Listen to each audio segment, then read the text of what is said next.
Ladies and gentlemen, we are back, and it's time for this past week's The Gaga on Drinks and Drag. With the resident Papi Chulo, Remy. Come get your face beat by the one and only drag beauty queen, Lindsay Aguilera.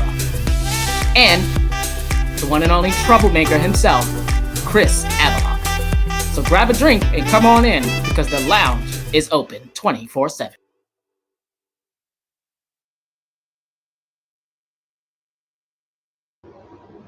Well, hello. Welcome to a brand new episode of Drinks and Drag. Child, almost said the Kris Avalon show. But anyway, how you doing? Welcome to a brand new episode of Drinks and Drag. I am your host and moderator, Kris Avalon. And yes, brand new episode. This is episode 10. We're going to go and talk about a whole lot of stuff. It's an action-packed show, so you definitely don't want to miss it. It's basically, for those of you tuning in for the first time, it is a panel show where the three of us, myself, Lindsay Aguilera, and Remy, will be commentating on, if it's not a word, I just made it up, we'll be commentating on all things pop culture, what's going on in the world of drag, as well as what's going on in entertainment news and the LGBTQ community. So we talk about, no stone is left unturned. We talk about a lot of hot button topics, as well as a lot of entertainment stuff. So glad that all of you are tuning in right now, which we are live on Restream, Twitter, Periscope, Facebook, you name it, we are streaming live. So if you are tuning into the live video, and on my YouTube channel, I should say, if you are watching us, be sure to live chat with us in the little comments. We will read your comments and, during the show, and so that way you could all chime in as well. It's an interactive talk show. So if you're going to comment, definitely please do, because we love the comments and we like the shade. Throwing it and receiving it. No stone is left unturned. But anyway, without further ado, let's bring in my fellow panelists. Now, you know her, you love her. I'm always intrigued on what look she's going to be giving us every episode, or every single time, I should say. So without further ado, let's see, what is she channeling, or who is she channeling in this 10th episode? Let's bring her in, my girl, Lindsay Aguilera. Hi, how are you guys? Episode 10. How exciting. Can you believe 10 episodes already? The amount of work that we put in is crazy. I was about to say, welcome to Be Faced with Lindsay. I was like, no. This is Drinks and Drags. I know, sometimes. Yeah, sometimes it just be so much going on, or so many shows that I just be forgetting. No, it's episode 10. Episode 9 dropped about a couple hours ago. But yeah, this is episode 10. Hey, Sailor Mermaid was in the building. Now, speaking of which, hi. let's bring in our resident Papi Chulo. Well, yes, I gotta say that in every episode because it's true. He gives us contract. We're under contract. Yeah, it's pretty much. We're bound by law to say it now. So let's bring him in. Bring him on in, Remy. Oh, what happened? Ooh. Wait, is this Remy over here on the left? It's like, what happened? Oh, there he is. Hey. Yeah, I know. There was a mass confusion about which episode we're doing, but no, this is episode 10. Episode 9 dropped earlier today. So if you guys haven't seen episode 9, where we talk about a lot of stuff from J Balvin, the whole colorism situation, and we talk about a lot of stuff in that episode. So if you guys have not checked that episode out, definitely check it out. Not now. Watch it after this episode, because we're gonna be talking about a lot tonight. So 3 screen, how is everybody doing? So well for me. Happy to have had a day off from my other job. So I'm happy to be here at home and relaxing. It's been a busy week. Well, it's been a busy week for me. Yeah. Same here. Week's been busy. Day off. It felt good to sleep all day today for a change. I wish I could sleep all day, but my brain don't work that way. Like, my brain just wakes me up early regardless of what the situation is. For me, I've been busy recovering from the Omarion. So apparently last week when we talked, I was like, oh, I took a COVID test And I was feeling like even though I was feeling like my head was killing me and I was in a haze, I was like, oh, it came back negative. So then the next day, right after the show, I went to the doctor because I had a doctor's appointment and I had to get all my medical stuff so that way I could finally start working my new job. So the doctor was like, bitch, your test came back positive for COVID. I was like, say what now? Like I had a Nene Leaks moment. I was like, say what now? So I was like that not possible, but the symptoms was there. It was like the headache, the chills, all of a sudden. I'm like, oh, this is not right. But thank the Lord that I'm vaccinated because the symptoms was pretty much mild. So basically, I was just tired a lot, and I wasn't really that hungry. So I was eating a lot of soup. I was drinking a lot of Tearful and a lot of teas, and then I just rested. But so today, funnily enough, it's probably the adrenaline of the show, or maybe not. But it's funny enough today. I feel like today is the day that I felt the most energized since coming down with it. So I think it's out of my system finally, but I'll find out tomorrow when I go for my follow-up checkup if I'm good to go. So people, this Omarion virus, I know it's Omicron, but it's like this Omarion virus is like it's no joke. That's like everybody's catching. I was like, where the hell? I didn't go nowhere. So how'd I get it? But I think I got it from going to the gym. And I told you, you only go to the gym for one thing, and it's not to work out. It's not to work out. He always says that. It's a lie. Mm-hmm. I actually do go to the gym to work out because, Sailor Mermaid and I actually go to the same gym. So he knows I work out. Which funny. I know. It took me a long time to realize that Sailor Mermaid was actually my friend LaShawn. But, which I know. He was like, I was like, bitch, how did I not know that? But, sometimes I be having my little blonde moments. It happens. So, so other than that, it's like, you know what, this thing, it seemed like people are getting this version of COVID more so than the other one. Because other COVID is like, I managed to dodge that like Wonder Woman. I was like, pew, pew, pew, pew, pew. Like I would just dodge and getting sick from all of that. But then the Omarion is like, I wound up getting like everybody. It's getting everybody. So I just felt like this shit is I'm so nervous. It's so funny because Remy and I have been put in situations and we've been to events where we'll leave and then we hear, oh, someone's sick, someone says, like, go get yourself tested and taken care of. And we're like, not that we're looking for it, but we're like, we keep getting negatives. We're good. Like it just misses it. It doesn't want to hit us. And I'm like, I'd rather this just stay this way and I never get it. I just have this big fear for some reason. I just feel in my gut. I'm going to get it when like the week I should not be getting it. Like I feel like it may happen around my birthday or a trip or some big thing where I'm like, oh snap, I got hit hard. But if not, then Remy and I are lucky. I don't know if it's the tequila we're drinking and it's bringing our blood. Maybe well, we should give everybody a shot. Everyone should get a shot of tequila. But it's so crazy how everyone around me keeps getting hit harder and harder and harder. And so far for our show, 1 out of 3 got sick really bad. This is crazy. Yeah, so that's why I'm like, this is via the computer, so we can keep doing this. Okay. Regardless of the Omicron variant. Because but just in case, keep him on that side of you, Remy. Don't put him too close to me. I don't want to catch it through the screen.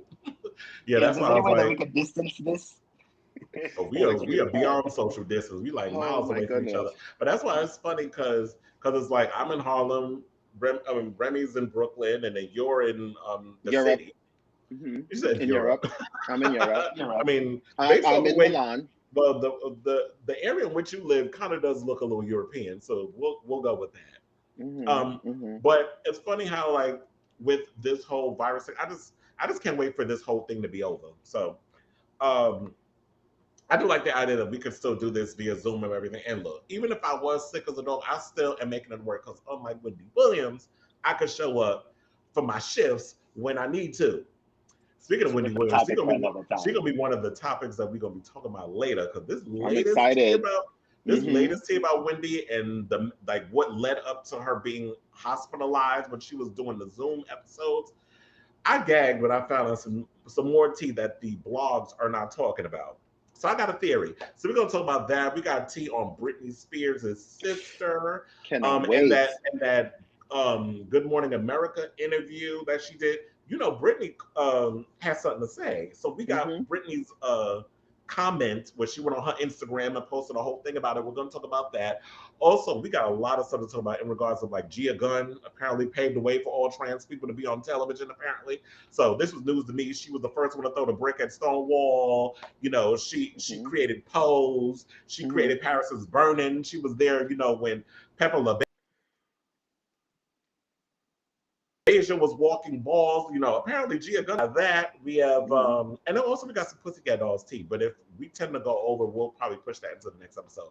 So we got a lot to talk about. But first, let's get right into this gig, which is a recap of season 14, episode 1 of RuPaul's Drag Race, where they did the CNT, which was Charisma, Nerve, and Talent show, and all that was missing is you. So, you know, I always got to say that. But apparently, so yeah, in the first episode, we were introduced to 7 queens, which we established that was going to happen beforehand, which I actually like that they're doing this, that they're splitting the girls up so that when we get to know them a lot more. So basically, in this episode, we were introduced to Alyssa Hunter, Bosco, Cornbread, Jete, Willow Pill, who was actually one of my favorites this season so far, Kerry Colby, June Jambalaya, and Orion Story. So basically, they just did a little talent show, and then one girl was actually eliminated, which was a twist, because normally they try to keep them, but apparently one girl actually did get eliminated before we got to know the other 7, which we'll get to see on the next episode. So a lot went down with some cute fashions. It was some interesting challenges that was with, you know, the whole oh my god, what is it? I've lost my train of thought. But anyway, what I'll say is, what were your thoughts on the talent show, the episode overall, and who are your favorites that came out of the first episode so far? Lindsay, you want to go first? Sure. I was going to say the only thing I love the episode. This is by far like one of the most excited episodes for me. I fell off over the seasons of Drag Race and just watched an episode here and there, depending on the drama. Like Remy would tell me, oh, this is going to be good. So-and-so, you know, is going through this. I'm like, okay, I will find the episode, I'll talk about it, and then I'll fall off again until like the finale and find out who won their season, the last 3 seasons, I want to say. But I've always been in tune with it. I knew what's going on, and, you know, I support when I can. But I was excited. I was disappointed that for this season, they didn't do what they did last season, where they try to, like, first 3 episodes, keep all the queens before they did the elimination. I always feel like we should always kind of know who these queens are, get a little bit of a history. You know, the typical getting sent home first. It's sad because it's just like, oh, damn, you didn't really get a chance to see what they were about. But with that being said, I love the entrance. I love this. It's a 2-parter. I'm not disappointed with any of the queens so far, but once we start talking about the talent show, part, then, you know, I'll put in my little 2 cents on that. I don't want to give too much because I know Remy wants to talk about his what was his expectations for this first episode. Well, you know, I like also the fact that they do the split episodes, but I also like the fact that they send someone home this time, because it's like you don't want the format to stay the same, and you don't want anyone to be complacent to be like, oh, you know what, I'll do shitty the first episode because everybody gets saved anyway. Like, it's a competition, you got to switch it up. The first 7 queens that were introduced, everyone was pretty interesting in their own way. I already have, well, one of my favorites was showcased in this first episode so far, and I think that they did amazing. One thing that I will say, though, and I know it's going to bug me for the entirety of their run on the show, I hate the way that RuPaul says "will pill." Oh, me too. Pill. I hate it too. The will pill. Oh my god, I hate it too. I hope that does not become a trend. Like, it was cute when he did Ivy Winter. Like, when he did stuff like that was cute. But this will pill, bitch, you're not 12. It's going to go on the entirety of their stay on the show. Well, I'm gonna want to dive through my TV and strangle her if she's going through that shit this season. But I think that's because that is her. That's how you're supposed to say her drag name. It's Will Pill, like a little pill.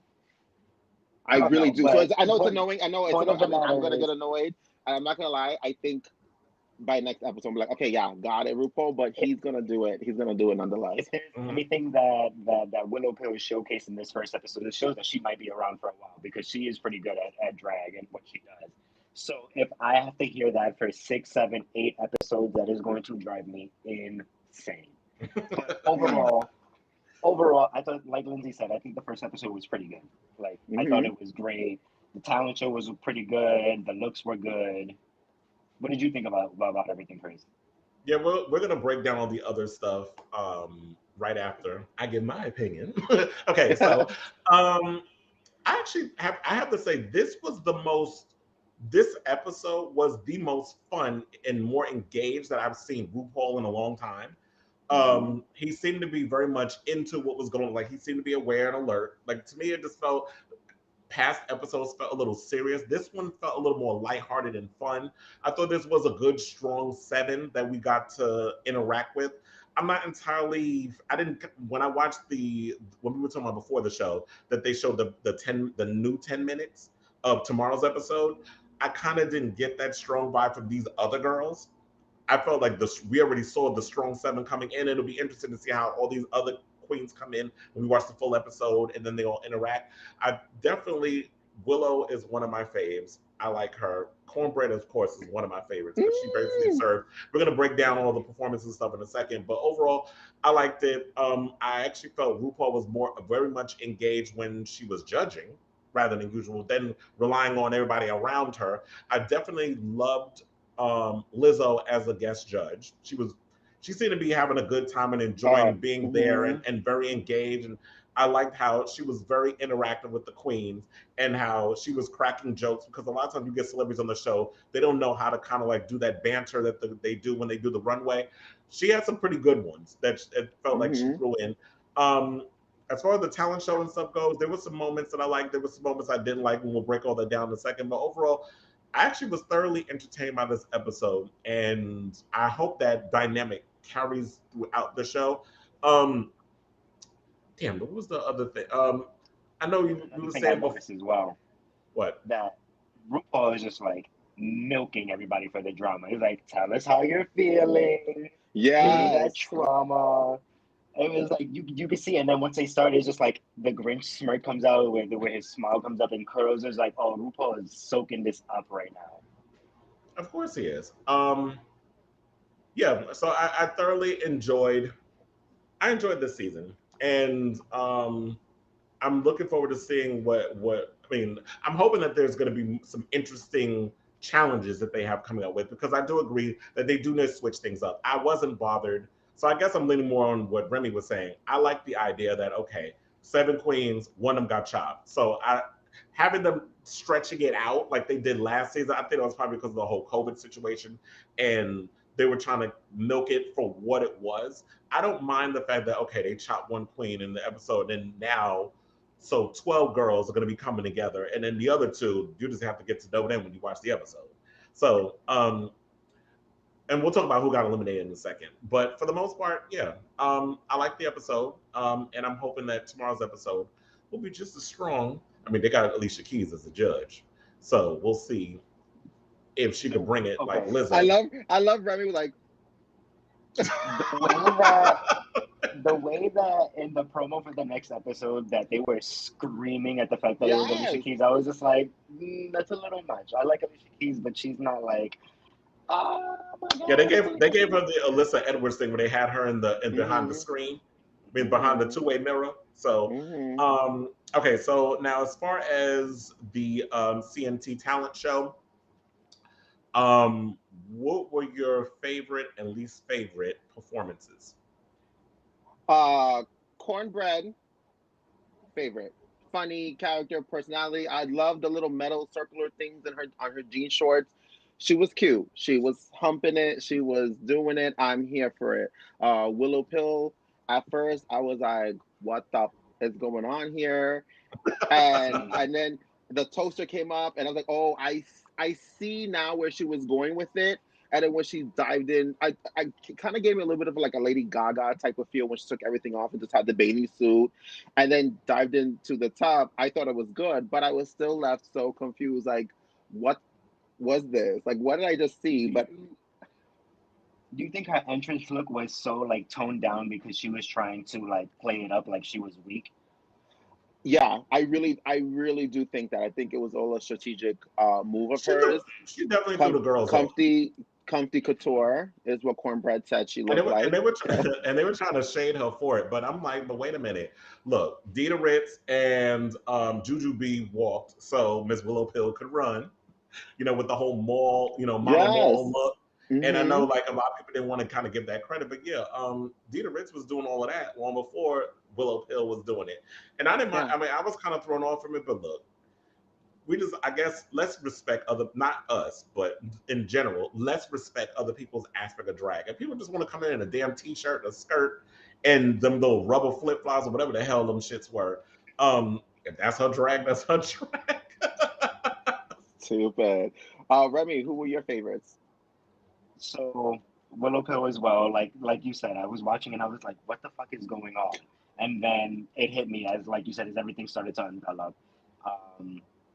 I guess it's kind of biased because for two reasons. It's the person who I'm rooting for to win this season, but then also she was lip syncing to Nicki Minaj. It was Carrie Colby when she came out with the jump ropes. I do think that, like they said, I do agree with the judges in which they said that had she come out with it, it'd have been a little bit stronger, 100%. And I don't think by far that she was the strongest, but I thought she did really good. And Cornbread as well. Cornbread also, like I said, Cornbread took me by surprise. Slowly won me over as the episode played out. And I thought her performance was really good as well. I feel when you mentioned what's her name with the jump rope, Carrie Colby and June, they were both in the middle for me because I agree with everything the judge was saying about both of them in particular. Like, yes, I agree. Had she walked in doing that was good. I think June had her shorts not shown and that freaking headband didn't fall on her face. It wouldn't have mattered. Which, by the way, can I tell you, I was gagging. Before you say who your favorites were, Kris, can I tell you I was gagging over June's because her confession was like, these little queens, sometimes you're going to know the difference between the talents and the regular queens. And I have a little bit of flavor. And I was like, girl, if you think that was flavor, you dropped everything in there. You over-seasoned your meat. She did say she thinks she's Megan Thee Stallion and her favorite parts put together. This is why these queens got to be careful on like overselling yourself and being too overconfident because like they say like, oh, you say you could do this and then they cut to the scene where you can't do it. Oh, I could dance, and then we watch you and it's like, bitch, you was dancing like RuPaul was during that performance of her latest single Catwalk. So choices, in the words of my girl Tatiana. So choices for me, because I had to write my nose down. So my favorite performance, I put Willow Pill's bathtub electrocution. I did like Bosco's pedal burlesque number, although I do feel like she how could I forget? It could have been pushed a little further with that. It was cute. I kind of wanted her to give me a look. I want her to go a little extra Dita Von Teese with it. Carrie Colby's jump rope number, I definitely like that, although I do think that she could have gone a little further with that one because to me that would work in a nightclub, but as far as you're on Drag Race, they expect extravaganza, like they want big, and I don't think that it would have worked in that setting. It would have worked better if it was a nightclub. They would have ate that up because it's a nightclub setting. And Cornbread's original song, I love that. My worst performance, I would have to say, is Orion Story's way off Broadway workshop. I don't know what the hell that was. Alyssa Hunter's lip sync, girl, that was a little middle of the pack too. You cute and everything, and you are the trade of the season. However, semicolon, that whatever that was is like, oh, I'm gonna play a guitar, girl. Nobody said you was gonna lip sync the guitar with your fingers. Like, you literally did not give me, like, it was just basic as fuck. And then plus, when you were saying you were trying to get us to get to know you, 1 minute you're giving glam, which you have all over your Instagram, but then you were doing the whole metal girl thing. I don't know. It's Jake said he would not stand for this Orion hate. Well, she went home. Stop. Finish your thought. Finish your thought. Me and Remy got our two little moments too. Okay. Go ahead. So and so I said Alyssa Hunter's lip sync, and the worst performance of the night goes to June Jambalaya's bandana because she cannot keep that damn thing on her damn head. You up in here doing, and don't get me wrong, you can give me Wakanda Forever all night with them dance moves, and you were serving Wakanda realness with the performance. However, you were a little too serious. You could keep that bandana on your head, and it was a mess. So Agreed. Listen, I agree about the June. I told you she's in the middle for me, only because she gave culture. She danced like it's something very entertaining to watch. I think the idea behind it was good, but like I said, the fact that it cut to the confessionals and she was saying how she was gonna give you all this seasons and all this flavors and you over flavored, it's just like now seeing, because now you're expecting perfection.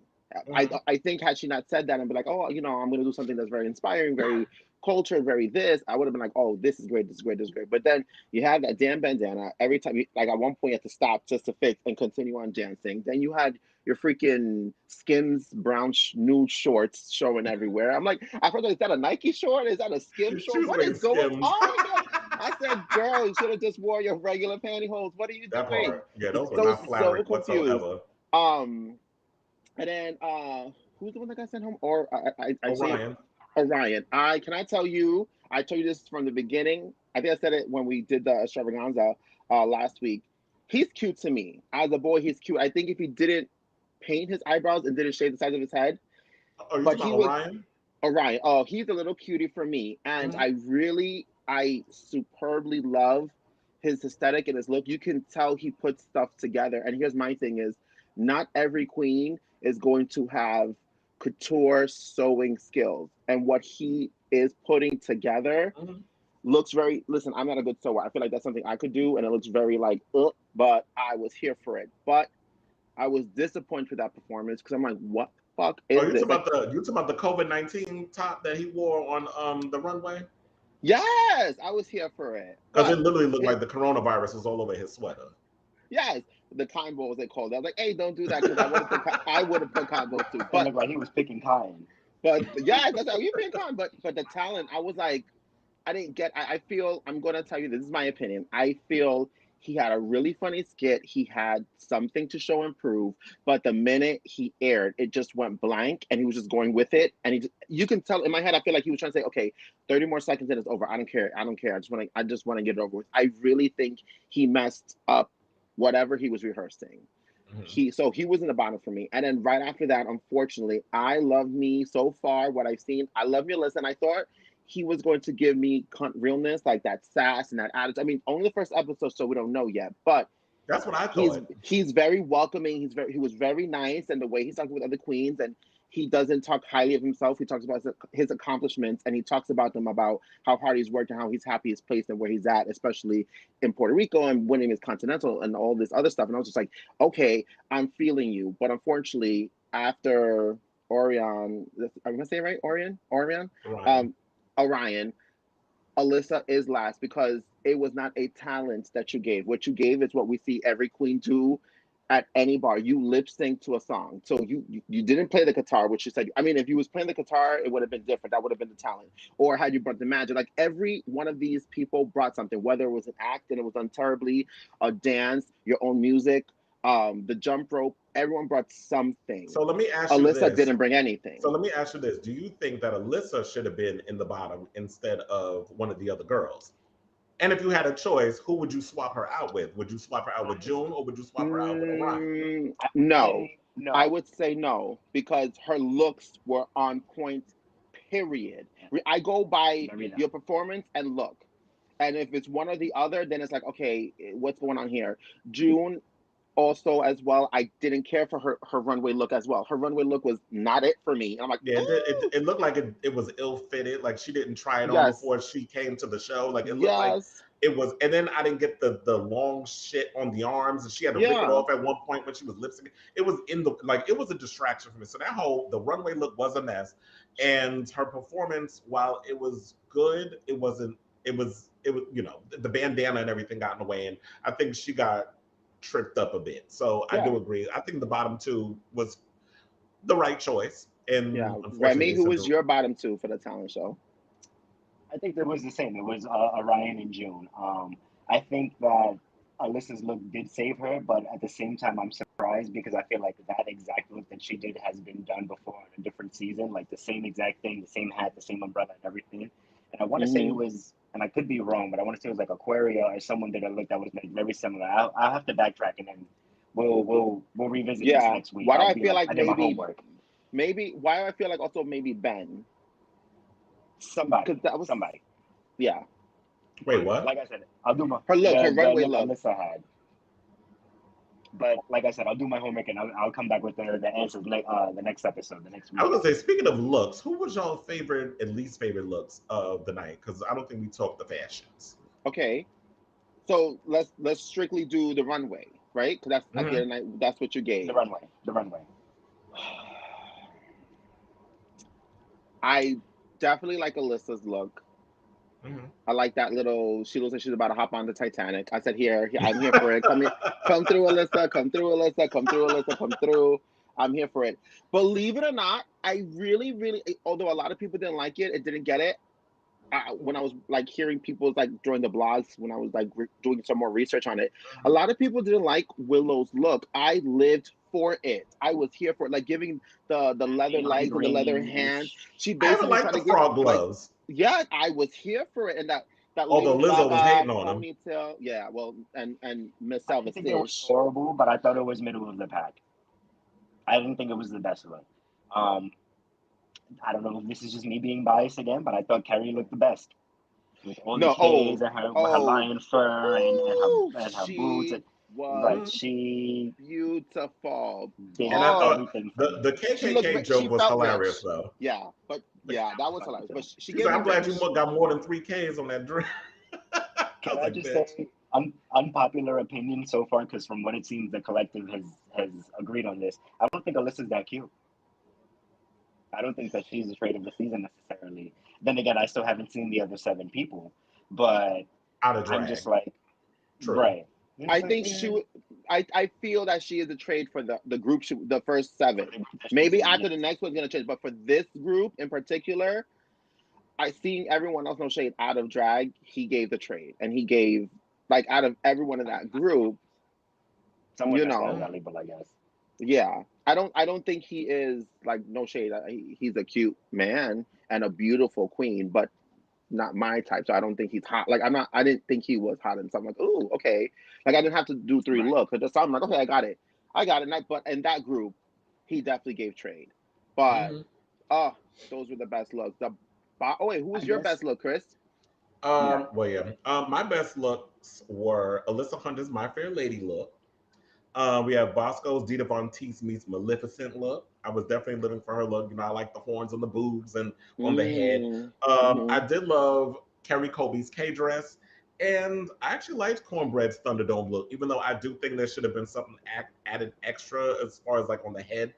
Maybe like a fascinator with the chain on it. I mean, the chain on top of the head or something or another. But I don't know. I liked Cornbread's look. So those are my favorites of the night. I like Willow Pill's look. It was messy, a little all over the place, a little too much, but it's kind of like a car accident. You know, you not supposed to look at it, but you can't help. A car accident. No, but you can't help but look at it. So overall, Willow Pill's look I like, but not as much as the other ones that I mentioned. Yeah. But yeah, I agree with Cornbread as well. I think maybe the big hair or something. You know what it is? Because she's such a big girl with a small little head. So it looks like they were just missing something else to elevate and give it that growth and fierceness. Even though I'm so proud of her with the cincher. You notice she cinched her fucking life through that shit. I'm like, that's a good cincher, because bitch, you're bigger, but I see the shape. I'm like, I need that. That's what I need. That's what I need in my everyday life right now. It's so good. Where she got it from? I'm gonna ask, because the only my cinchers, they're stretched out. I gotta get new ones. But whenever I gotta stuff it through it, my cincher person Remy here, he'll be like tightening that shit. I'm like holding onto the wall, like, yes, bitch, this is it. But her cincher, it just gave the shape. So I need to find out what she used. I also think that the bottom 2 were the accurate bottom 2 in terms of the runway looks, because June's, like you said, was ill-fitting. There was I think had it been a little bit longer in the legs, it kind of stopped like halfway down or whatever. Like it looked weird. The outfit, it looked baggy in places where it shouldn't have been. Yeah. And then in terms of Orion, I didn't necessarily get it. And then she does a reveal later. She has like 3 boobs. I was like, what is going on? I'm like, this is not Total Recall. Like, I've seen enough 3 titties to last me a lifetime. It's very much like a extra on Mars Attacks. You don't know, you ever seen that movie? Yes, Mark. I That's haven't what seen I that was getting movie from. in years. It's not unusual to be loved by And I was, anyone. and I was like, okay, like it's not bad. I don't think it's good, Yeah, like it's not in good. terms of everyone else. And then what do we think about the lip sync? I like I'm the surprised Lizzo it wasn't song, rumors. but I mean, the lip sync was okay. Like compared to, I guess, what we've been so spoiled by, because like Hmm. between me rewatching all the other seasons of Drag Race. Oh yeah, we're about to get to that. I was about to wrap it up, darling. Um, when we, between everything else that's been going on, like us being spoiled with Drag Race, it was all right. So that's why I was Yeah, like, the right two was in the bottom. The right, the right girl went home, unfortunately. yeah. Yeah, I will say that wig. At first, when I started taking off, I'm like, okay, Orion, you got a chance. You got a chance to win. And then when that wig just looked like she just took it out of a bag like this under hundreds of clothes, just poof popped it. I'm like, oh no, girl, never mind.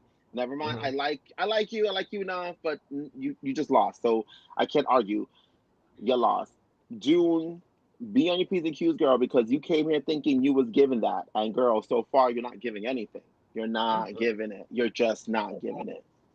No, she's not. But we'll see it. I mean, but we won't see it in the next episode because that's the next 7. So we got to wait the following week to see how these girls interact with each other when the final 12 come together and whatever challenge is going to be. If she actually becomes middle of the pack, kind of falls behind, or will come out on top. But for the Hmm. most part, June looks cute or whatever, and she's giving what needs to be given in regards of when they ask her the questions and she's commentating. But I don't know. There's a lot of strong girls on this season. I don't see her really standing out or staying on the show for much longer. But speaking of which, let's move right on to um, you know, speaking of jumping guns and things. Let's talk about Gia Boom Boom Gun. So right after, we were all enjoying Drag Race and celebrating and having a good old time and enjoying, the show and everything. And Gia Gunn felt the need to speak out and put her foot in her mouth in the process, which is no surprise because Gia Gunn is known for putting her foot in her mouth whenever she opens it. So in a tweet that was posted on the 8th of this month, Gia celebrated the inclusion of 2 trans women on season 14 of Drag Race. So for those of you who don't know, who are the trans contestants on the show? It's Kerry Colby and Cornbread Jeté. So she said, so happy to see a trans person on an actual season of Drag Race. This is what the 31-year-old wrote. The doors that I've opened. After competing on season 6 of the show, Gia returned for the 4th installment of All Stars in 2018. That's when she came out as trans. Now, when she was on her season, I could have sworn she was just a full-on lady boy. Like she wasn't fully recognized as coming out as trans, or we weren't even aware of her transness. So she did make history as the first ever trans contestant to compete post transition, with the franchise seeing increased levels of representation since then. Now, um, the 14, we already talked about with that, but some of the girls had something to say. Past contestants had something to say, according to what Gia said. And Kylie Sonique Love posted a gif of her pointing at herself to remind Gia that other trans queens have competed on the show before, especially the fact that Kylie just won season 6 of All Stars. And then Got Mixed said, I love my fake season. And then Gia goes, let me clarify, trans women. So now Peppermint, who finished as the runner-up on season 9, posted, okay, girl. And then Carmen Carrera jumped in, saying, there's a trans girl on Drag Race because we all fought for a trans girl on Drag Race. Some of us were fighting when it wasn't even cool yet, but that's not the point. And I believe that Carmen had a hand in getting You Got She-Mail taken off of Yes. Drag Race, Hmm. which I do no shade, but I do kind of miss. Ooh, girl, you got she-mail. But I get the reason why people are upset about it. It was a take on Tyra Mail, but people feel it's transphobic. So that's how people feel. Let's just collectively go along with it because we can't dismiss people's feelings. But okay, so then also, so a lot of the girls came out and said stuff, and then Remy sent us something earlier, which I thought was Yeah. hilarious. We do have that picture, which was about the what was it? The Oh my God, what's her name? Marsha P. Johnson one. I did send that to production, so you can throw that up in a second. But what I do want to put is there was something that Kerry Colby posted. She put Cornbread winning the Maxi Challenge and Kerry winning the Mini. Can we say trans excellence? And Cornbread posted, "Thank you to our Lord and Savior, Gia Christ," which I found hilarious. And then she went and posted, "Waiting for Gia to tweet about how she opened the doors for MJ Rodriguez to win a Golden Globe, all because she saw one on the front of a geography book in middle school." So um, there was that. So, what say you, panel, on this whole drama regarding Gia Gunn lately saying something ridiculous? Because Gia did come out and say, "See, this is why I don't come out and say anything." Now, on to me doing trans things. What do y'all think about what Gia said? And yeah, what are your thoughts on this, Lindsay? Or Remy? Yeah, Remy first. Mine's a little. I want to make it proper. Well, shortly after Cornbread tweeted that, I saw her also tweet that somebody needs to take her Twitter away, and I agree. They need to take her Twitter away because Cornbread is she's winning us on TV and she's winning us on Twitter too. I think I don't know. Like it's on brand for her. Like you said when you introduced the topic, Gia is just known for putting her foot in her mouth. I'm sure there was a message she was trying to get at, but just the delivery wasn't correct. Because if you really think about it, she is not the first trans person on Drag Race. Like, oh, yeah. Go ahead. Yeah, so she's not like the first trans person on Drag Race. So it's kind of like, in what way I don't know if she's trying to say like, oh yeah, first person, post operated and everything. I don't know what the defining factor between her thought process is, but I don't know. It's typical Gia to say something on the internet and not get the reception she was expecting. Yeah, I think I'm going to assume, not to excuse anything, but I'm famous for seeing the opposite side of something else. But I'm going to assume she meant to tweet it. She had something to say. She had something in mind. Now, I don't want to say anything else because I want to wait to see if she will ever bring this up again and really clarify what she meant. I do have an opinion on it. I'm going to wait a little bit longer, but I'm going to say this. I think she meant to say something, wrote it in just 110 like letters that are available for Twitter and just went with it instead of revising it. And it bombed really bad on her. And what's bothered me on all this is that she's seen a lot of the trans community coming and attacking her and basically telling her like, "Hey girl, this is not good." And you have yet to apologize or acknowledge, you know what I mean? Or say, "You know what, let me rephrase what I said." Instead, you just be like, "One of the reasons why I don't mention the show." Well, no one really asked you to mention the show. You did it on your own. That was one. And two, you dismissed it. And that's saying, "Oh, sorry, Mick, I meant to say trans woman, that woman," and like that's you're dismissive, you're being rude and you're being nasty, and that's a side of you, Gia, that I've always hear about you. You know what I mean? Like I'm sure you have maybe you have inner demons that you have to deal with, but the dismissive part I've noticed about her is when she looks like she's about to lose a battle or realize she did something wrong, she doesn't own it, she just dismisses it. It's like one of those spoiled kids, like, "Oh, whatever, I'm walking away," you know what I mean? And it's like you don't finish it, and this is why everyone's getting on this bandwagon. That 2 trans people just won Drag Race this year alone. Yes. Because there was Sonique and there was also Vanessa Van Cartier up in Holland.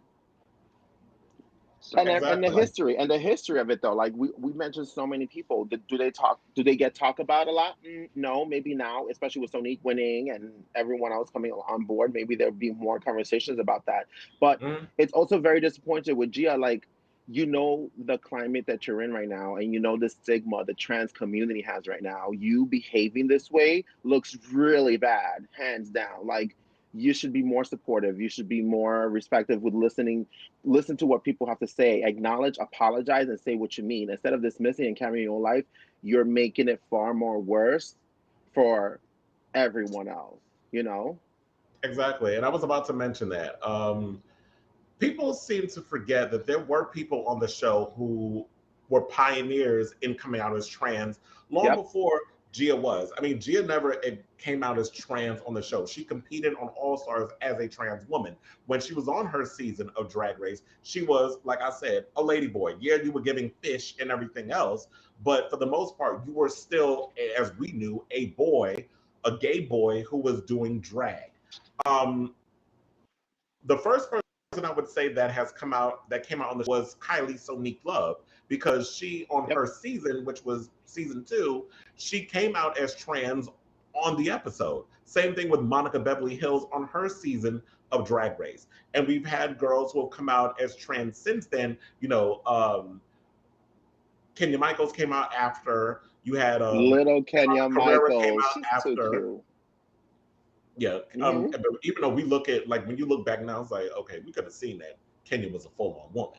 Like, she was just too fishy for her own good. And then, so there have been many girls who have come out as trans since then. You know, we got LaShawn Beyond is out as trans. Like, there's so many. I mean, and then Peppermint, I've always kind of been conflicted with her story, because I could have sworn that she wasn't out as trans on her season.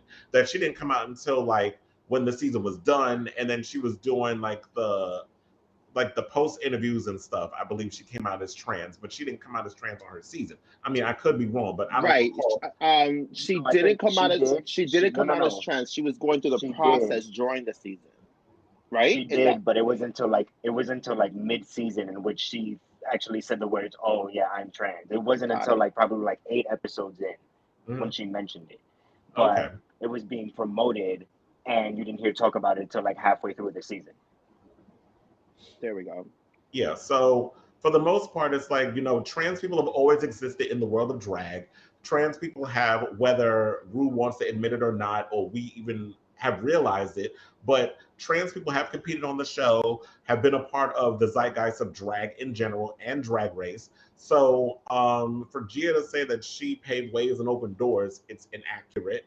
And yet again, I do agree with what Lindsay said. It's like, instead of just apologizing and owning that what you said was, you know, you probably were trying to say one thing but didn't articulate it correctly. Don't just be so defensive in what you have to say. Like, come out and just apologize, learn from your mistakes, and move on. Because I don't want to say, oh, well, you're giving trans people a bad name, because you're not all a monolith. But it is good that the conversation is being had, and that the fellow Drag Race girls are having this conversation.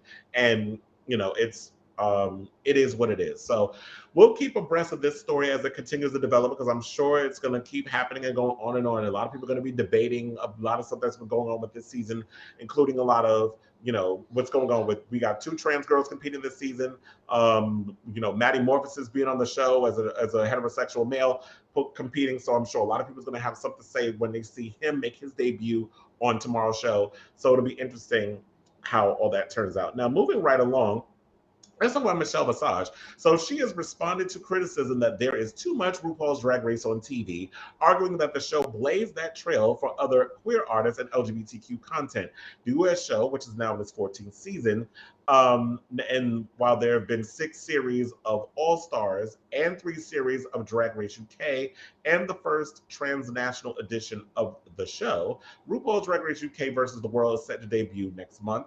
And then, you know, we've got one in Spain, Italy, Canada, Thailand, I just heard is coming back. I thought they canceled it. Apparently it wasn't canceled. It is coming back, because I saw the trailer on Wow Presents Plus. It is coming back for another season, which I'm excited about. Good for it. And so she said this in Digital Spy about so-called Drag Race fatigue amongst viewers. She said, "We fought so long and hard to get queer programming on TV, and Drag Race has kind of blazed that trail in many ways." Now, the Michelle, who is 53, went on to say, "I don't think there could ever be enough. I think we always have to love and support our queer artists." Now, disregarding critiques of Drag Race as short-sighted, she also said people should be celebratory and grateful. Warning, it won't be here forever. Nothing's here forever. So we have to enjoy being celebrated right now, and we should continue. So what do y'all think about this story? Do you think, I mean, we've had conversations numerous times on this show about Drag Race fatigue, how there's way too many shows that we try to keep up with. I get anxiety trying to keep up with all the damn versions of Drag Race. And she said, look, if you don't have time to watch it, videotape it, DVR it, whatever you want to call it, videotape it, like, what are we at? 1995. But you know, DVR it or do whatever, and all that good stuff. So, what do you think? Are we in a midst of drag race fatigue? Should we be criticizing the show? I mean, what say you about this topic? I definitely don't think we should criticize it. I think, listen, how many Housewives franchise are there out there? How many Love and Hip Hop franchises out there? How many like Bachelorettes and Bachelor and all that good stuff and soaps? Like, there's so many of the same type of thing. I think how great that our community is able to come out and bring out more gay channels, gay shows, drag race, arts, and that type of feel to it. Yes, totally bring more and more and more. What I will say is, what I do agree is what we've always said. It's too much, not too much on our face, but too much to keep up at once. Where it's like, I wish it was more like the Housewives franchise or something. You know what I mean? Once one season ends, a few weeks later, you have another franchise to it. But it's not like, for example, we talk about New York. New York doesn't end 3 weeks later. New York comes out again. You know what I mean? And when it comes, especially RuPaul's Drag Race, once it ends, the following week All Stars is coming up, and then in the middle of All Stars, you get the surprise of who's filming the next season. That's where I think I think it needs to be separated. You know what I mean? Because if you just see RuPaul's Drag Race, then Dragula comes out, and then Drag Race UK. It's all separates different franchises. It's more fresh and it's more fun in that aspect. But I feel like the same show coming back to back every season, like you don't let us miss it. And I would want to miss it a little bit, like I miss any show I watch on TV when it ends. That's just my opinion on it. But we definitely feel like it's not that we should stop with it. We should continue on because there's so many of the other franchises in the world on TV when it comes to television. Exactly. Remy, you are someone who pretty much watches, and you've admitted, every spinoff of Drag Race. You watch every episode, every season that comes out on Wow Presents Plus. Are you suffering a bit from Drag Race fatigue, or keep it coming? Well, to add on to what Lindsay was saying, to comment on what Michelle was saying, it's like, yeah, like be grateful, or the show is out now. They're getting the representation that we want on TV or whatever. I get that, and much like Lindsay saying, franchises keep coming out week after week, like right after they're done. But like RuPaul's fracking these networks, like he's doing the land. He's trying to milk the networks for everything that they got. Like if he's gonna be on the air, he's gonna get all the money he can out of it, all the seasons he can out of it, and keep providing content. Or at least that's how I see it. Am I getting fatigue? Not necessarily. I will say I have been keeping up with all of them. The only one that I haven't seen so far is it's Italia. Solely just based off the strength that right now I can't focus on subtitles because I like to multitask while I do watch TV and things. But I don't mind it because it's providing new looks, it's providing content, it's providing entertainment, it's providing interesting runways, drama, it's good reality TV. I do think, like Michelle says, it's not going to be around forever because I do think of often the show's coming out consistently every week. When is it going to end? Like America's Next Top Model came to an end after 20 something seasons. The Flavor of Loves, the I Love New York, all of that came to a close. Is it going to take another serial killer killing somebody and killing themselves before Drag Race is ended? Who knows? But I think that while we do have it, it's something that we should appreciate because, well, for those who are into it and want to watch it. And there's also, if you don't want to watch it and you don't have the time for it, you don't have to. I'm glad you said that part. I'm glad you just said that part because if you don't see it, then my thing is, if you don't see it, then you definitely shouldn't be talking about it because it's not on your radar. Right. But I'm definitely glad you said it because a lot of people want to put in their opinion. Half the time, you don't know what is going on. You know what I mean? Before I put my opinion, I want to know. I hear the stories, or I ask Remy. I try to find the things so I can put in my 2 cents. If I'm not that invested, I literally can care less. We can have a conversation. You'd be like, "Oh, did you hear?" And I'll be like, "Okay, I don't care. I don't know. I'm not. I don't know." And the conversation. I do agree with what Jake just said in that they need to give All Stars a break, or at least space All Stars out a bit more, because despite the fact that there's 14 seasons currently of Drag Race, if you keep recycling the same people, we're going to keep seeing the same exact people on TV, or eventually they're not going to want to do it. So there's going to be a lack of cast members, or eventually we're going to get the first outs. We're going to get an All Stars with the first outs because that's all they I agree with that. I do think they do need to give All Stars a break. I mean, if you do want to bring All Stars back, I think the idea what they should do with All Stars is maybe bring every pork chop of a season back and then have them compete. So every queen that went home first, have them compete and then see who can come out on top of that. That is a season I would say. I've always said that for years. I've told Remy and a good friend of mine, Edwin. I've always said we need to have everyone who's ever left first, episode 1, and they never come back again to anything. But the question is, will that be an interesting season? Well, I would say yes, because it would kind of feel like a new season of Drag Race, these new queens, because half of us won't remember who the first queens were. So it would be like watching a new, but... And I think there'd be extra pressure for them to have to prove themselves a second time around because we never really got to know them. Yeah, almost like, I mean, even though I still don't agree with it, but I enjoyed it when BB Zahara came for All Stars, even though she was a winner already. You know what I mean? Like the first winning queen to join the show. I get they brought her back because no one remembers. So it gave an opportunity for the new viewers getting to know her. So imagine how that, I feel, in my opinion, that's the kind of vibe that would happen for all these new queens. Well, all these returning queens who left episode 1, who didn't leave their mark on the show. Exactly. Being the first one out on the first out season. I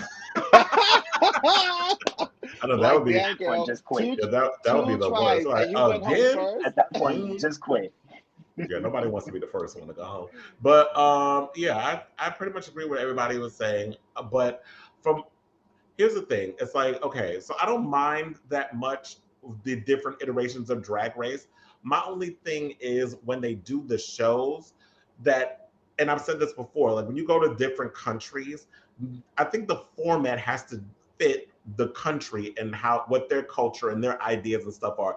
A lot of times they try to bring what works on Drag Race over to every show, and it kind of gets a little stale and it gets a little boring and it's not interesting. So I feel like depending on the franchise or whichever country they're in, they kind of need to change the format. That's why I think I was excited by what I was watching with Spain, because Spain was way different than the American version. Yeah, they had the core of Drag Race was there, where it's like the mini challenge and the maxi challenge and the runway. You have that there. The foundation is there. You can keep the same, but you need to make the show work according to what the customs of the countries and stuff are, because I guess they think that, Western America is watching this show, that we won't be able to divulge ourselves into people's cultures, which I always open myself up to learning different cultures and seeing how people work in their own country. So, but if people aren't interested in that, then maybe they shouldn't watch the show. I do like the idea that World of Wonder is starting to expand a little bit and come up with more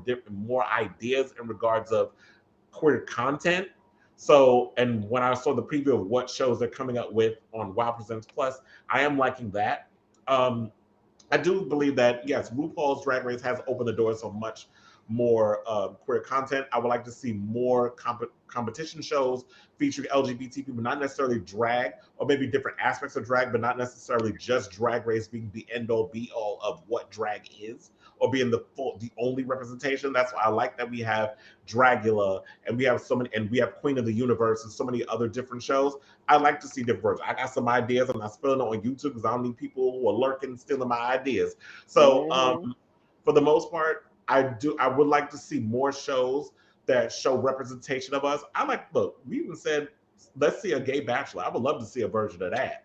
I'm good. Or, Flavor of Love and I Love New York style. I needed to be a little ratchet. Like I said before, if you want to see that, go back and watch A Shot of Love with Tila Tequila.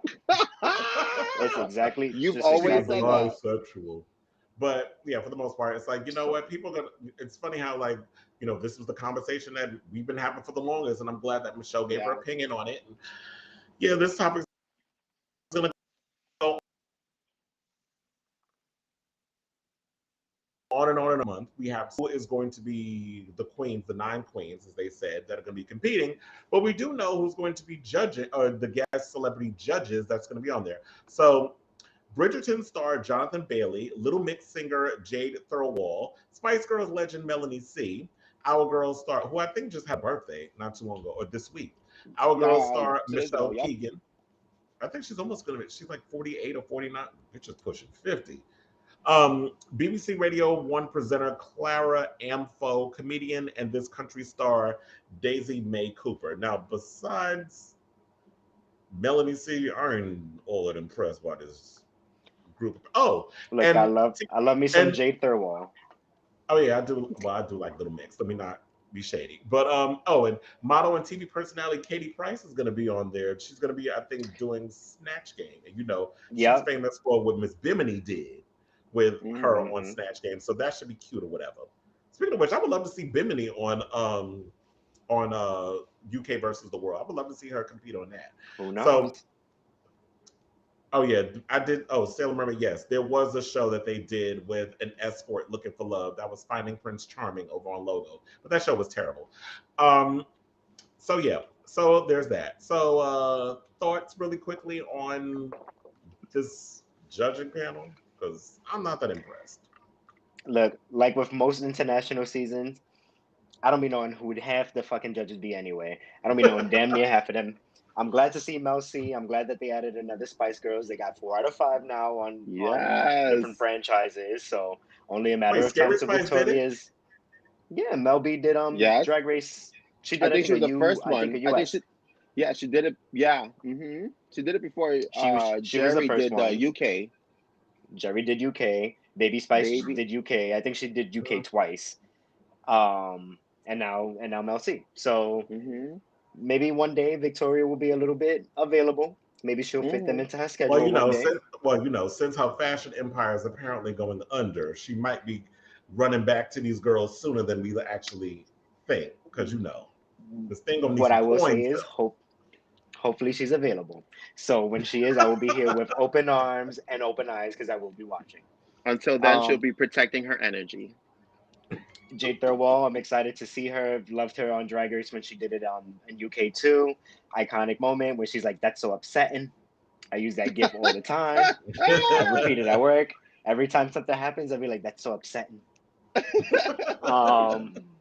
But yeah, it's whatever. I would love to see who the cast is. They're promoting that the show is going to air in like 3 weeks, but they have yet to say who's on it. But other than that, it's another season of Drag Race I'm looking forward to watching to utilize my Wow Presents Plus account. What about you, Lindsay? I'm actually going to. I don't really watch besides Spain. I don't watch Canada, UK. I'm still literally. I just saw the first episode and I stopped Queen of the Universe, and I was like, I'm done. Boom, you wasn't featuring her? Well, once Jujubee left, there was no need for me to see anything else, so I'm good. I said I was gonna watch regardless. I'm gonna watch, and I did. I just stopped watching when Jujubee was no longer there. But for this particular show, I'm definitely intrigued to see it because it involves so much more, and it's all like from different franchises coming together. So yeah, I'm hyped. I'm excited to see Mel C, and I'm here for the shits and giggles with getting more Q words out of these people. Should be fun. I just need to find out who the hell is competing. That's all I care about. I mean, besides Melanie and Jade, because I do love Little Mix. I'm curious to see what she got chopped in the first episode, Jujubee, which was insane. I'm like, that's why we did the episode last week, in case y'all didn't see, for those of you watching, which queens from Drag Race would we like to see compete on Queen of the Universe. But yeah, and it was all, at the end of the day, it all boiled down to the song choice. It wasn't she shouldn't have chose the song that she chose. She said, I like doing ballads. And I'm like, I don't know, no shade, but to me, I get bored when people just be singing ballads.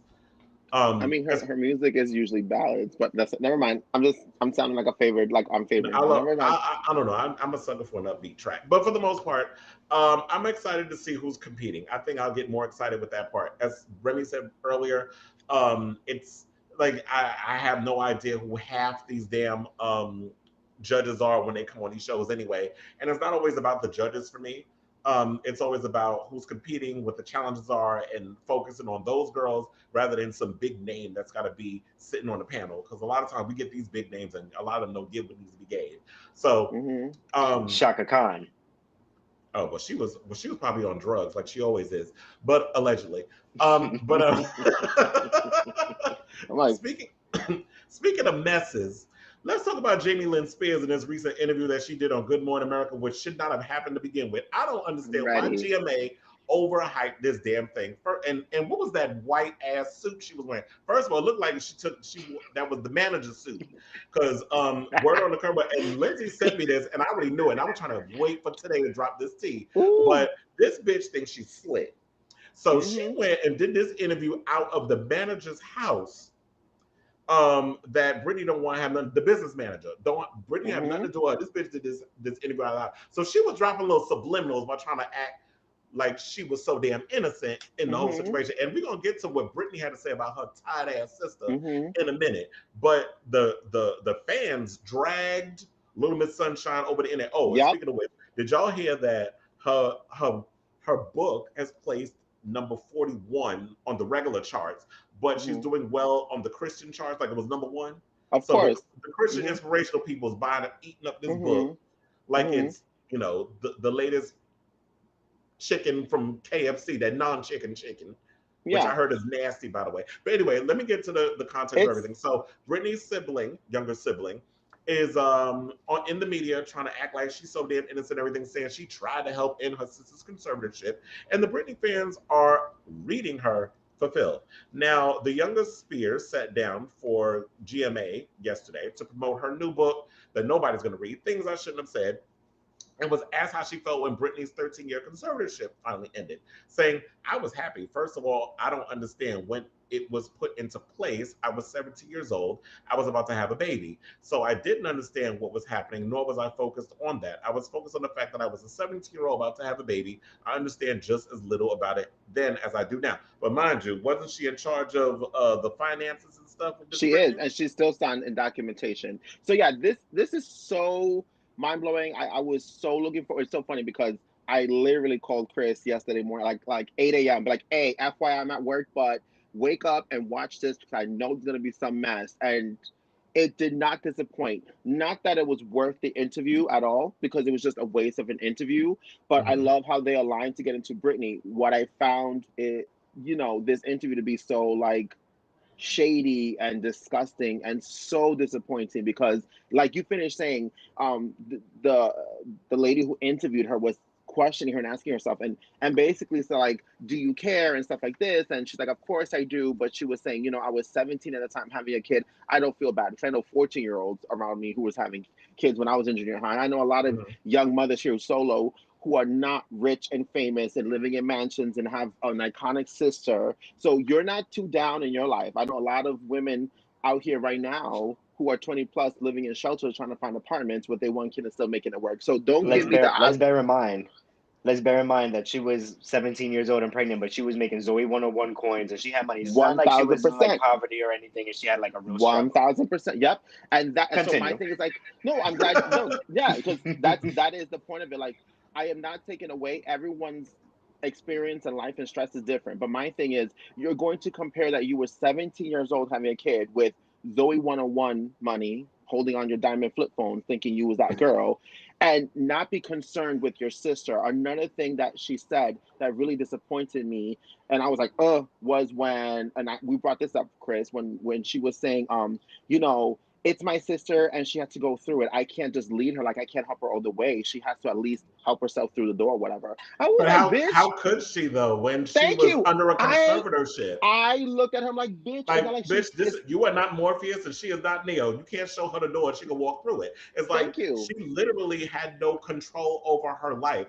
Hence the fucking conservatorship, you dumb One bitch. thousand But percent. anyway, oh And wait, then let me relax no, because yeah, I was like, girl, let's a little left. No, but what I'm looking at her, I'm like, I can't believe you're saying this. And my thing is, you're gonna compare you having kids 17 when you were 17, but this was 13 years ago. So the other thing I want to say is, in the last 13 years, or let's say 12 years, so you had a kid at 17, in the last 12 years, in the last 10 years, in the last 5 years, in the last 2 years, what have you done to help Britney? And when she was like, oh, I gave her numbers, I gave her contact, I gave her this, I'm like, contact to what? The bitch didn't have a phone, she didn't have no email. So okay, so let's She say you couldn't gave even her buy a number. pair of Skechers. It's like it's like exactly. it's like it's like going to a prison and telling the prisoner, here's the number to a judge. You already in jail. What that's going to do for you? Like, I'm just looking, I'm like, oh no, this girl is crazy. But then looking at her body language, you can tell she was nervous. And every time, one thing I've learned, and it's a common thing, and I'm pretty sure you guys know about body language and everything we've seen when it comes to psychology. You can always tell when someone's lying and doesn't admit something, that when they're saying something in their head when moves. she looked away, So and when her they're like, eyes were starting in a different direction, I was like, and she she kept going like lying. this. I try to help her. I wanted to be there for her. And then she would stop and ask the question, I love my sister. This does not mean you're That's on her always side. the lie. Like, And you can say what you want to say out your mouth, but the body always tells the truth more so than what comes out of your mouth. So a lot of times, if you 1000%. don't understand body language, she was giving away a lot of herself. Which kind of left me confused in a lot of ways. But for the most part, I collectively agree with what you said. The funny part the thing I found funny was like, the interviewer asked her, you describe Britney as erratic, paranoid, and spiraling. And Jamie Lynn says yes. And then interviewer goes, how is Britney's state of mind currently? yes, And Jamie, it's not fair. But bitch, you just said your sister is erratic and out of her goddamn mind. So you can't go and say that I can't speak on something that you spoke on. Like, does she not understand? They really must grow them. They must really grow them stupid in Kentwood, Louisiana, because she was just 1000%. full on. She was just full on saline in the brain in that entire interview. The interview was a waste. I didn't understand why this whole situation was going on, and I cannot wait for Britney to give her full tea on the situation, which she actually did, and we're gonna get to that in a second. Yeah. What Britney had to say about that interview, but first, I want to get Remy's opinion on. No, I very much agree with everything you all were saying. I feel like it was just a waste of time. I feel like it's something that we could have done without. I'm sure it was like a shameless plug for her book that, like you said, no one's going to read. Quiet as this cat. I'm going to wait for the Spark Notes version so I can get the little summary and just call it a day. All if jokes Spark aside, Notes is still a thing. Let me tell you something. You're going to laugh. The book is a Sparks Notes length. Just by looking at it, I'm like, what kind of book is this? I'll randomly stumble into a Barnes and Nobles one day and decide to pick it up and read it right then and there and not pay for it. You won't even have to do that, because the fans, have been basically posting all the good shit all over the internet. So y'all don't have to go out and buy the book. And if you buy the book, I never was gonna buy it. I heard if you buy the book, it comes with 4 crayons that you can use to write and draw in it. Well, I hope that if I buy the book, it comes with. I hope if I buy the book, it comes with both DVDs of the seasons of Zoe 101, because that's the only thing that I'll actually pay for. Yeah, it's so terrible. Yeah, go ahead. Yeah, well, what I was going to say too is she also mentions in the interview and in her book, besides calling her sister the 3 things, she says that she's erratic, paranoid, and spiraling. Dunn says, I don't want to talk about it. This reminds me of a certain ex-friend of mine who's like, I say all this, but then I don't want to talk about it right after. You don't do things like that. I hate people like that. I do. And then she talks about her father, and she says she admits to everything her father is known to be through the media, an alcoholic, was going through it, was tormenting the family. He's a bad person. So my thing is, if you're saying this is what you experienced growing up, you're writing this in the book, you're saying this in your interview, then why the fuck did you not do anything to help Britney? That's what I want. If you know this is going on, you shed a blind eye to it. Especially then why are you speaking now on it? If you have your own money, like if you claim that you don't have access or ties to Britney's money and this and the other, but quiet as is kept, you were vacationing with the entire Spears family at Britney's destined condo while Britney was forced in a mental health facility and put on lithium against her will. So you have been benefiting from Britney's coin throughout her entire career, but you sit up here trying to act like you so damn innocent in this whole situation. Because if I had no ties to my sister's money, you best believe I would be up in there doing what I can to help my sister out. Conservatives should be there. I'd be ready to windmill a bitch. If these lawyers or whatever are going to come in and try to control my sister and threaten me, I'm like, oh hell no, this is not what we're doing. But you all were benefiting from Britney because you're all disgusting, including the brother. So we had.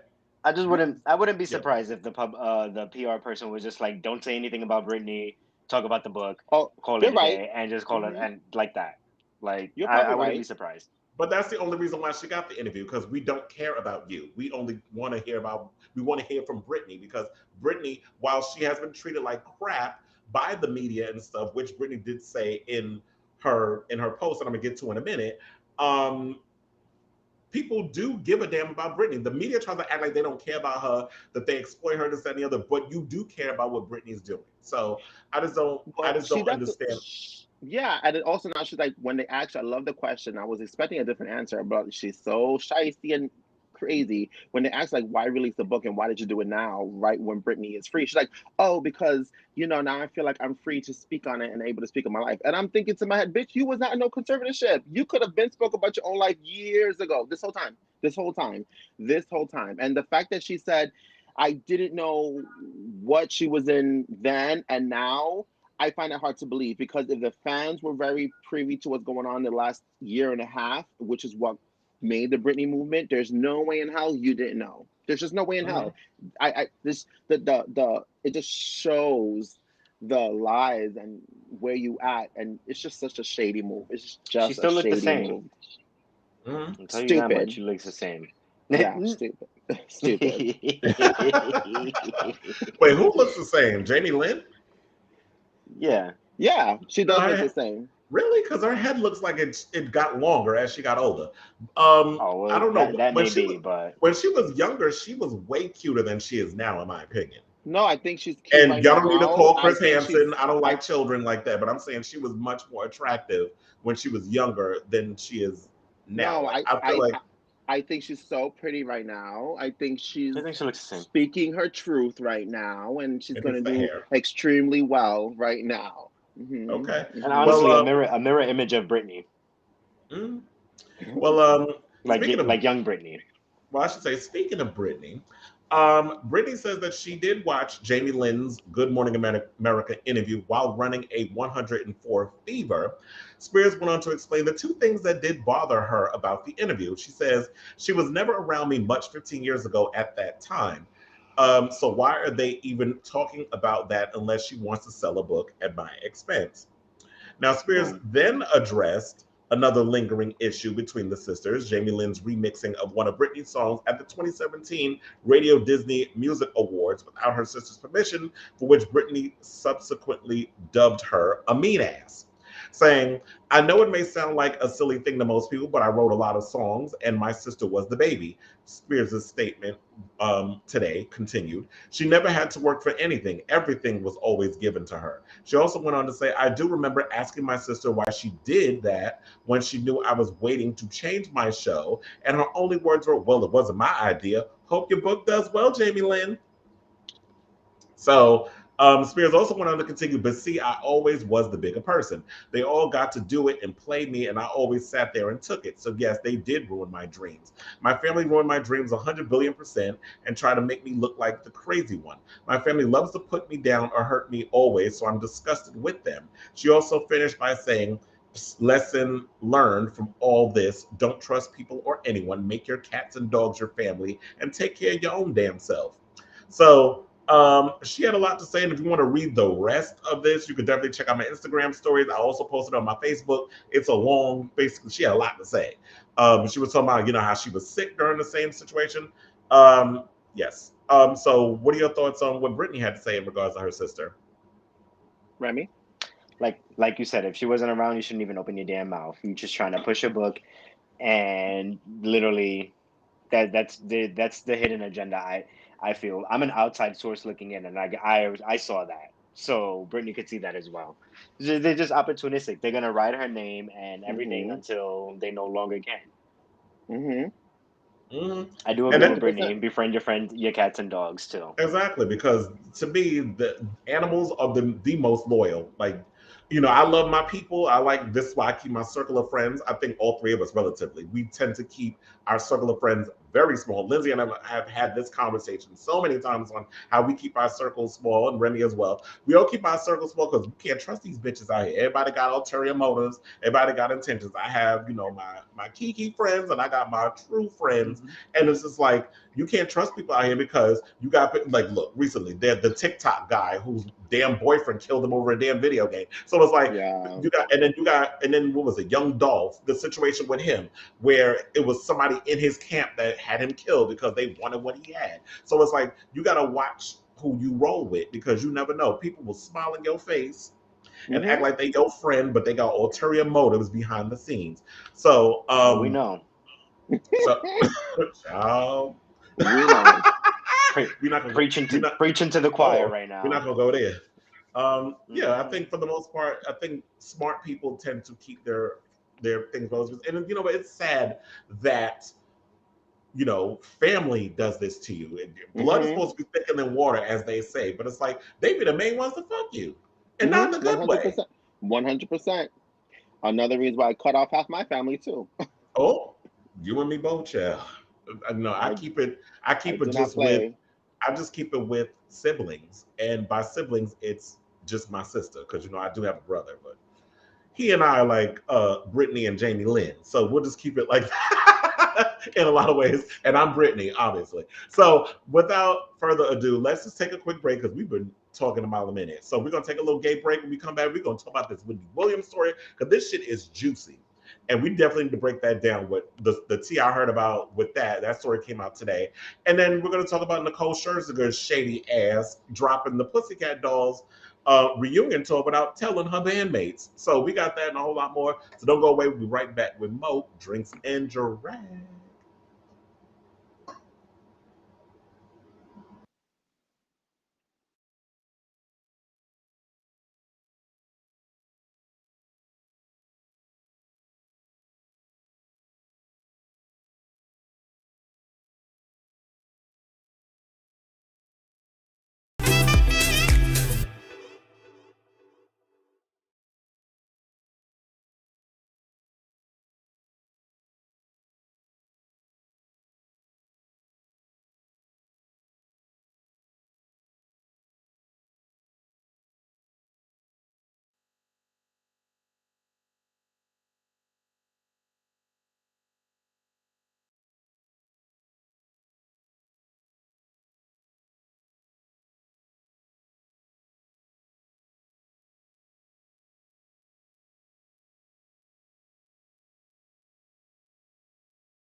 Jarvis, is it cut?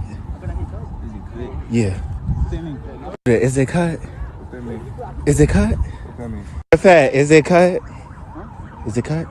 Cut these nuts. Jacob, is it cut? Is it cut? Bob, is it cut? What's up? Trey, is it cut? Huh? Is it cut? Yeah. Okay, great. Russ, is it cut? Yeah. Huh? Is it cut?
Life could be worse. No, not really. This is the worst. This is the worst. This is the worst. Mm-hmm. Yeah. Anyway.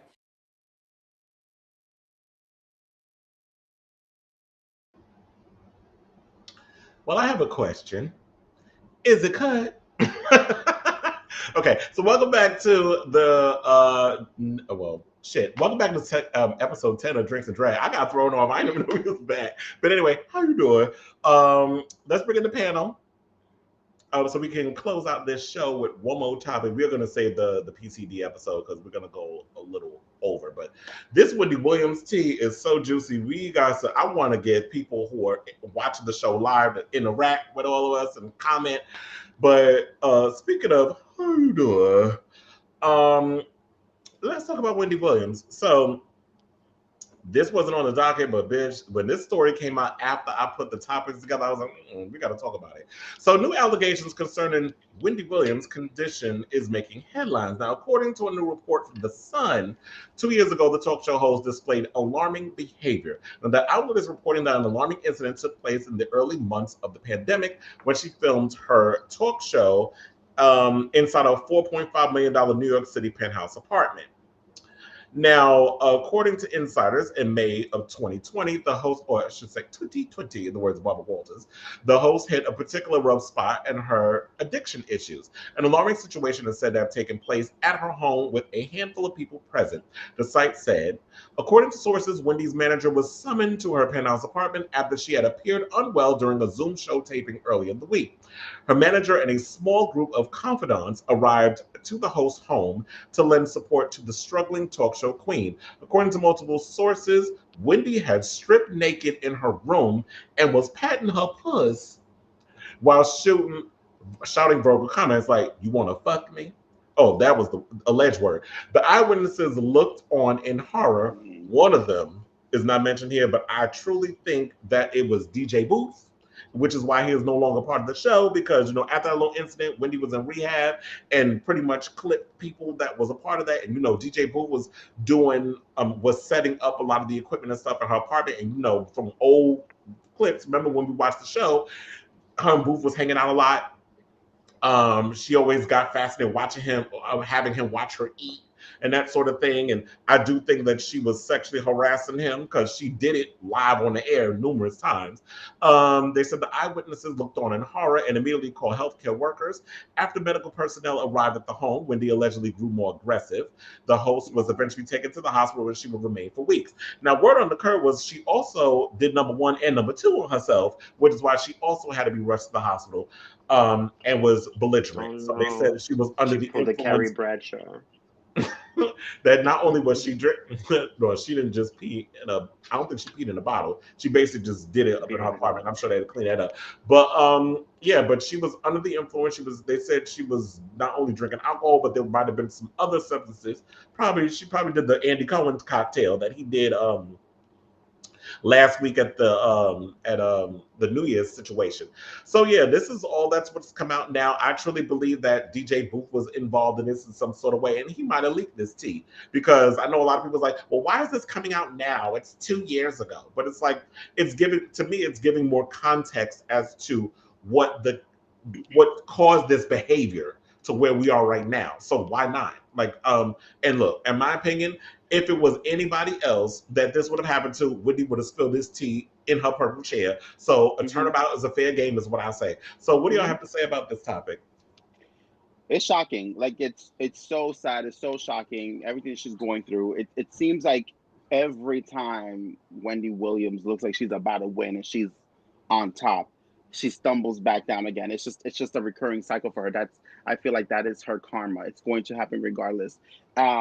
I personally, in my opinion, don't think it was DJ Booth, only for the simple fact that I feel like there is a reason, and this is probably one of the main reasons why he left, only because it was the most hard kept secret. It was almost like one of those shows when they replace a character with a new actor, but they play the same role, but they never talk about it. You know what I mean? That's how you know it's something bad, because they never really officially none of them ever said why he left the Wendy Williams show. It was a new season, and they were doing turnarounds with different DJs until they got who they got now. And it's just like he alluded to some things that might have been going on, but he didn't want to talk about it. Right, he didn't want to talk about it, but it's just like, ooh, what's going on? But the show itself, no one gave it a real statement. It was just like brushed off. And this story, should the story be 100% true, that could be one of the main reasons why he left. But I don't think he would have leaked it, only for the simple fact that I think, Wendy did have a crush on him, and if she was sexually harassing him, that's another story. But with this, I do feel that he genuinely did care for her. If it wasn't romantically, though, he still wanted to be that ride or die for her. And I think it just, sometimes when you cross the line, you just got to push back and be like, hey, we can't be friends, or we can't be associated anymore. And I think a line was crossed. But from his part, I don't know. I just see it in his eyes. He genuinely looked like he was like, yo, I'm your friend. And at this point, he's like, I'm not your friend now, but I'm not going to sell you out either. I won't be the reason why you are going, like, I'm not going to spiral you down. Someone who's that delicate in that state of mind, like, if I know that you're the type of person that if I say something, you're going to end up hurting yourself, then I'm sorry, I'm not going to open my mouth, because the outcome would be devastating. Well, I just did some Googling, some quick little research, and apparently DJ Booth did say something on Instagram. Oh, and this was back in 2020. It is now 2022, and we are just finding this out. 2 years ago. No, it was Come on, Phaedra Parks. Someone posted. I love Esquire. it. That's what I was channeling. No, someone had posted, "Oh, Wendy, you need to stop your show and seriously get help. Your camp is just watching you spiral instead of sending help. Shame on them." Whatever. DJ Booth replied, and he was like, "Yep, exactly, and it will all come out. You have no idea." Oh no, someone else commented, was like, "She don't listen to them. Probably why DJ Booth left the show." To which DJ Booth replied, "Yep, exactly, and it will all come out. Y'all have no idea what's really going on, and everyone there is afraid to speak up because they don't want to lose their jobs. This is going to play out bad. I feel sorry for the workers and victims. Have a blessed day." And emphasis on victims. He said victims.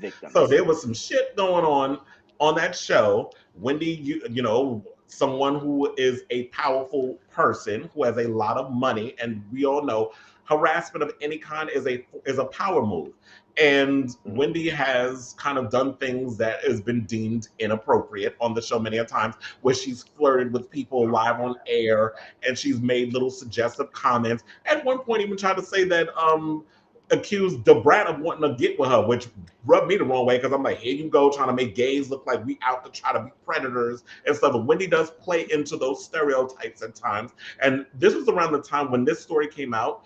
This was around the time I stopped watching Wendy, because she had made a comment about men need to stop wearing heels and dresses, like women are the only ones who should be wearing that. And it just came across as you're being, and she's made a lot of ignorant comments where it comes to gender roles or gender identity and that sort of thing.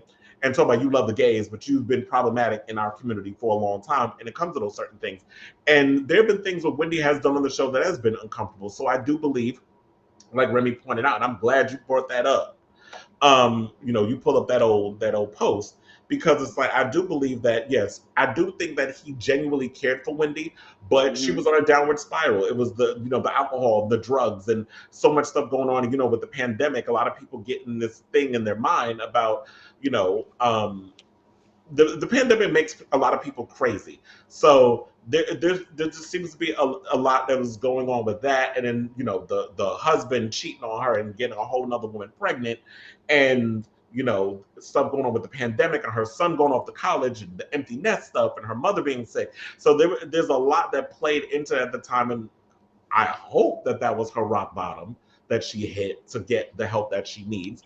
At this point, do I, thinking about it, I just think she needs, we've said it so many times, it's time for Wendy Williams to wrap this show. Your legacy is your legacy. You have opened so many doors for so many people to be doing what they're doing now. Like, if it wasn't for someone like a Wendy Williams, I don't think I would be doing with the stuff that I'd be doing today, and so many others. So I'm not just being disrespectful to her legacy. She has laid the foundation for so many people, but I feel like she's tarnishing her legacy with so much stuff that's coming out lately. And do I think she's going to come back to the show? As we've spoken about this numerous times, I think she's going to probably put out a statement and not return, because now this is like, if this is true, this is embarrassing. because now a lot of people know about what's going on with her personally, and this is more stuff. And I know people, why are you bringing this stuff up? Let that woman do it. Child, she did not offer the same grace to so many people out here who have been through worse situations. She did not offer that grace to Method Man's wife when you spill her tea about her having cancer, and they didn't want that shit out there. So, like I said, turnabout is a fair game. And, you know, if you're gonna, you know, put stuff out there, be prepared to have to deal with the consequences. And this is a consequence, unfortunately. Look, I was all here for her working from home and podcasting and everything, but now at this point, I just hope Wendy gets the help that she needs in whatever form that may be, and just take care of herself going forward. I also agree with Kris. I don't think she's going to make some return to TV or whatever. I really think it's just going to be an Instagram post at this point, and the tell-alls will start coming out momentarily after, and everybody's going to start writing that coattail that wave. So can't wait to see as it unfolds. Speaking of tell-alls, I meant to mention this earlier, but because we was talking about Britney, I need the tell-all from you. Like, I need her to get get her a biographer or whatever. Same person that wrote Mariah's book. You need to get her, or you know, I think there was a woman that helped to write the book, if I can remember correctly. But anyway, get her, write the book with you, like do it in secret so nobody knows about it, and then just drop the book on everybody so we can all gag. Because we definitely need the Britney Spears bio, you know, book, bio book. We definitely need that. Okay, so I know nobody has anything else to offer with this time. No, I mean, I'm just shocked, but like I agree with what you guys are saying. Just, you know, retire and live your life. And but again, the karma thing, I'm here for it. I still feel like Booth said, hey, there's something going on, but I mean, he didn't really spill all the teas. He just said, hey, there is problems. And again, I still feel like I'm not your friend anymore. I'm not in your circle anymore, but I still care for you enough to leave it alone. You know what I mean? And I think he felt slightly betrayed because she pulled you know what, I'm embarrassed by everything that happened, and you've seen too much, and now she's embarrassed because she got too intoxicated, the alleged defecation and urination on herself and being erratic, and someone that's close to you, that's been in your house. You know, Wendy don't let just anybody in her house. She's very selective of who she lets within her circle. And for him seeing too much, it's like, okay, I'm about to fire you. She can't get rid of Suzanne. She can't get rid of all them other people because they are too integrated into the show. And Norman wasn't there. He was via Zoom. So the people who were in the house, it's like the people who were setting up, you know, her stuff, and he was in the house setting up her, you know, the mics and all this stuff. And look, there were points where she was taking off her clothes on the show and was eating and stuff on air and doing all kinds of weird things. So, you know, there is that. So yes, I would fire someone if they saw me defecate myself. So as Jake asked. She better go on with her Chanel houndstooth. What is that? She better go on. Okay, so what happened? Oh, so I guess we're pretty much done. I did want to go into this whole Pussycat Doll story, but I know Lindsay is so big on let's wrap the show at 90 minutes. So what we're going to do is we're going to say, what is that picture? Not Norman photoshopped onto Wendy Williams. You think Norman will take the couch? You think we're gonna get a Norman last name show? I said he deserves at least an episode. I said this a couple of episodes ago. Don't ask that question now. I said he at least deserves an episode. You did say that they should do an episode, and I'm going to stand by what I said before. I do not think that Norman is interesting enough to hold or to basically carry a show by himself. Like, I just don't see it. He does. I mean, he seems like when he interacts on the show, it's kind of like because they point to him and stuff. But for the most part, I don't see, what is this background thing? It's too much going on. But yeah. So I don't see Norman doing that. And I just heard Michael Rappaport came down with COVID. So I don't know who they got that's gonna jump in and finish co-hosting the show. I haven't even seen a new episode of Wendy at all this week. So I don't know what's going on, but I did hear that Michael Rappaport just got COVID. So we'll see who they drag in at the last minute to do the show. But yes, be on the lookout for the next episode where we're going to be talking about what's going on with Nicole Scherzinger trifling ass, as well as we got tea on Khloe Kardashian for some stuff she got going on with what was it? She had some black people in leashes, her black friends on leashes. She said the N-word during an episode of Keeping Up with the Kardashians, so they want her fired. Or the show to be gone. Black China getting her revenge against the sisters. We're going to also give our thoughts on what's going on with, I know it's trying to show comments. It just, I don't know. That whole thing just wasn't working for me with the whole little, it's just too busy. It's too much going on. But anyway, focus, back to us. So we got a lot to talk about in our next episode. So guys, be on the lookout for that when it airs, which will probably be next Tuesday. When y'all see that one. So, without further ado, I want to thank you all who are sitting here tuning in and watching. Thank you all for commenting and all that good stuff. Tune in next time for another episode of Drinks and Drag. I am your host and moderator, Kris Avalon, along with my fellow panelists, Remy and Lindsay Aguilera. And until next time. Thank you for watching. Bye. Did you freeze? Can we get the Facts of Life theme song going? I'm going to say it every time. I know.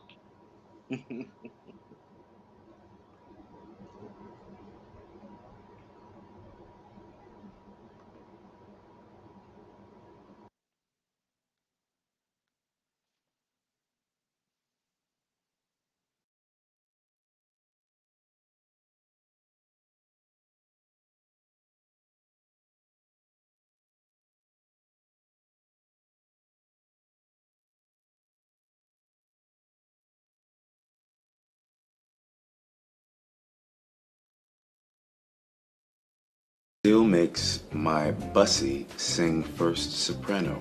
I don't know what a bussy is, but this doesn't sound so negative, so great. Whoever you are, bussy, keep singing. Make sure you support and use your diaphragm if you're singing first soprano.